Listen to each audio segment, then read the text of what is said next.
What's going on, everybody? John here with Mock Motorsport, and today we're going to be doing a brief install on the 2018 BRZ TS.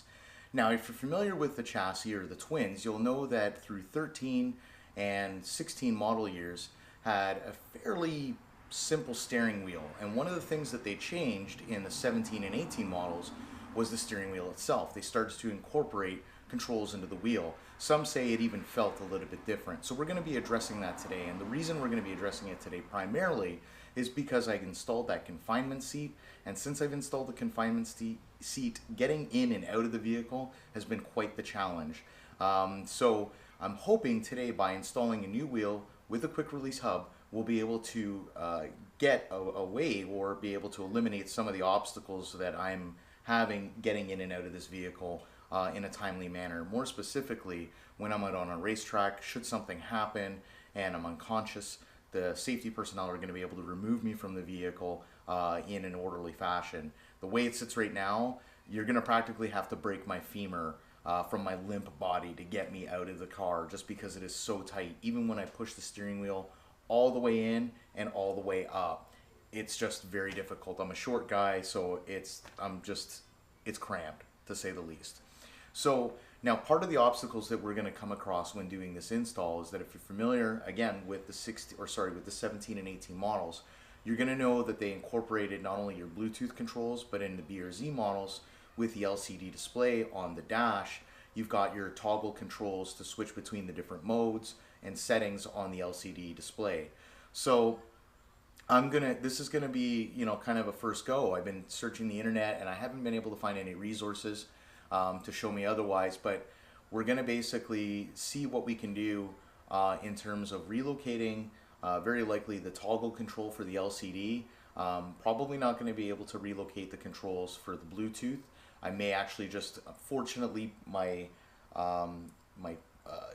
audio unit in the car has touch screen, and when I do get an incoming call, I can actually use the touch screen, so I won't be able to use the controls on the steering wheel anymore. So we'll be able to get around that. However, the one thing that I hope that we'll be able to maintain, again, is the toggle controls for the LCD display. Otherwise, I'm just going to leave the LCD display in the default temp, engine, kind of the engine parameters, looking at the oil temps, coolant temps, and of course the battery voltage. So hopefully, with any luck, I may be able to incorporate that control somewhere else. I may have to make a bracket like some people do with the previous model years for the cruise control. I'm not really worried about losing the cruise control stock too much, so I'm able to forgive or to let go of that. But I do want to maintain the other controls if possible. So follow along. Let's see how this goes. You're coming with me for the process. Win or lose, we're going to see what we're able to achieve here. And I'm hoping that for you folks with the 17 and 18 model years and beyond, this may be able to help you, because I know I was completely jammed and couldn't find anything on the internet. So let's do this. All right, guys, so here's the material we're going to be using today. So big shout out to Ben at JRP, Johnston Research and Performance in Mississauga, for helping me out in getting these products. So the first thing we have here is the energy hub. So this is going to be the adapter hub that is going to go onto the splines of the steering column.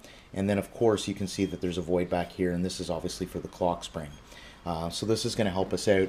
There's supposed to be a resistor in the pack as well to eliminate your SRS or your SRS codes. So we've got that there. And then next, we may or may not use, and I haven't decided, it's just going to depend on positioning, is the energy quick release hub. So when we combine the two together, I'm just a little worried that there's going to be a little more kind of depth than I would like there to be in the column. The steering wheel itself is going to be, coming into my chest a little too close. So we'll have to see how that goes and play it by ear. And then, of course, moving on to the next piece right here is going to be our steering wheel. So I opted for the R375 Sparco wheel. It's a nice Alcantara wheel, and as you can see, it's a pretty sturdy wheel. Nice and thick, which is what I really like. It's got a really good, girth to the wheel. And Alcantara, it's not going to slip in my hands, especially when you're using race gloves. This is going to be nice. There's a difference between race wheels and street wheels, guys. Race wheels are generally constructed a lot stronger. They're made from thicker materials. So it's important to note that, you know, it's nice to put a street wheel on. Like, I'm a big fan of the Momo Monte Carlo, but you know, that's more of a street wheel to use in a street situation. In a race situation, you generally want to use something that's going to be probably a little more durable, a little stronger in the event of an impact. So again, I opted for the Sparco, also because I run Sparco harnesses in my car, so why not have continuity in the brand there. All right, so let's get started.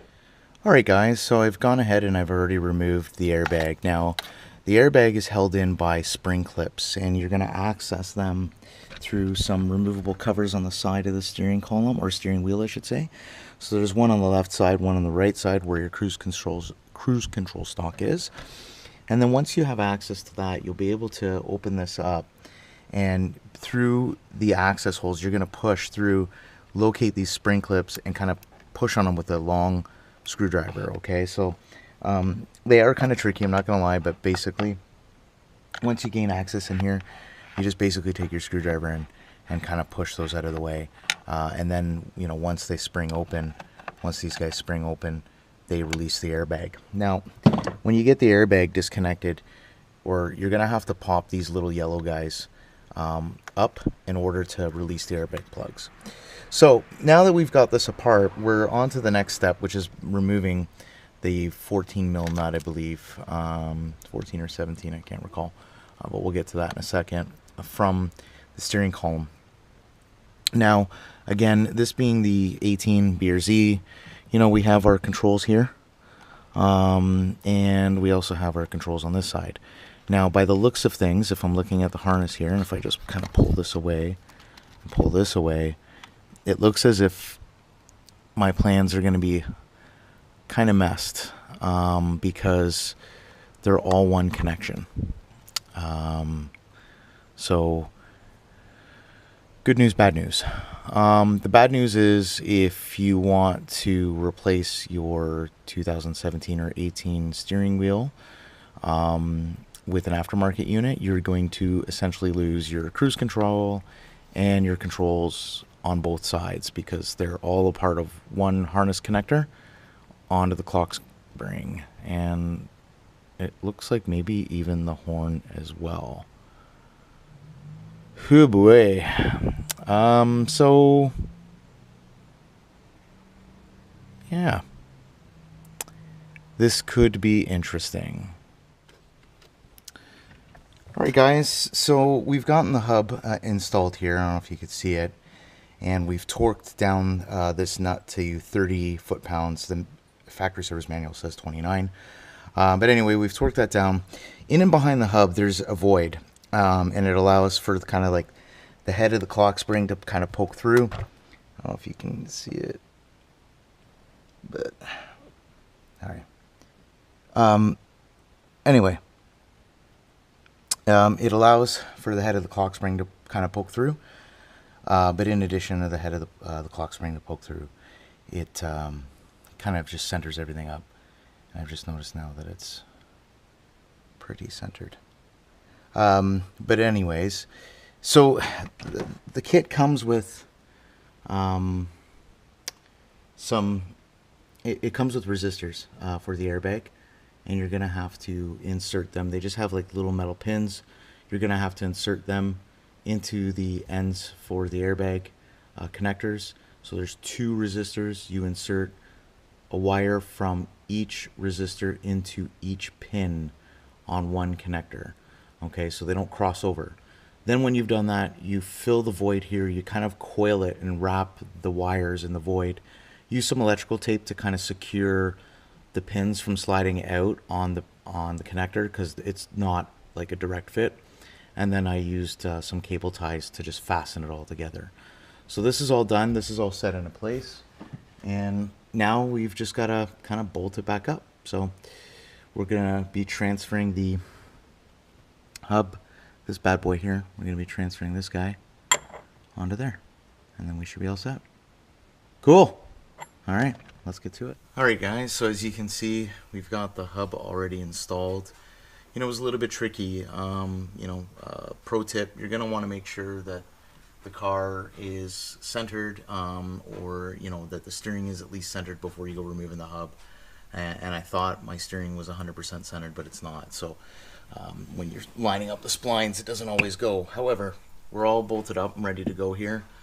So we're all fastened in place. Everything's all torqued down. We've got the SRS wires bundled really nicely behind here. And here is the wheel, all bolted up. Unfortunately, they forgot to include the hardware when I got the hub. So I had to run over to Lowe's and just grab some cap screws just for the time being. I'll get some flush hex screws at some point. But for now, this is going to do. Always a good idea to thread lock these guys, because you never know. The last thing you want is these things backing out on you. So we've got that all set, and basically it's pretty simple. You just pop the wheel on and there she goes. Now I'm missing my controls, okay? So yes, that's kind of a bummer. I was really hoping to transfer the controls over somehow. However, in the clock spring, everything is integrated as one, so it doesn't look like it's going to be something that's going to be easily done. So what I have done is I've transferred basically nothing over. Even the cruise control hasn't been transferred over. And it's, I suppose you gotta look at the positives in any scenario. The positives to not having this stuff here is that when I was tracking the car, I would habitually hit the buttons on the steering wheel, and then the radio would come on, or I'd hit the command button over here, and then it would ask me, it would prompt me to do something. So not having the buttons here anymore is actually, not a bad thing. Also, not having a cruise control stock is not an entirely bad thing either, because there's one less thing getting in the way. The one thing I will mention is that the steering wheel is positioned closer to me. Thank God this has got a tilt and telescopic column, because I'm able to adjust it accordingly. Unlike my S2000 that did not, I had the steering wheel placed way too close to me. So this actually works out well. And when you're maneuvering, in an autocross scenario, the stocks, the signal stock and the wiper stock are actually a little bit further away, so your knuckles are not going to bang into them if you have larger hands. So all in all, this works well. And more importantly, now I can get in and out of the vehicle with ease. I just hit a little button up here, pull these guys, and then the steering wheel comes out. So again, the LCD display, what I did, guys, is I left it at the menu that I wanted prior to disconnecting all the buttons. So this is essentially what I want. It's going to suck because I can't toggle through the screens anymore. But you know what? At the end of the day, this is the one I'm on 95% of the time regardless. So I hope this helps. I hope you guys found this video handy. As always, like and subscribe. And if you have any questions, leave some comments below. If you have suggestions, I'd love to hear them. Thanks again, guys.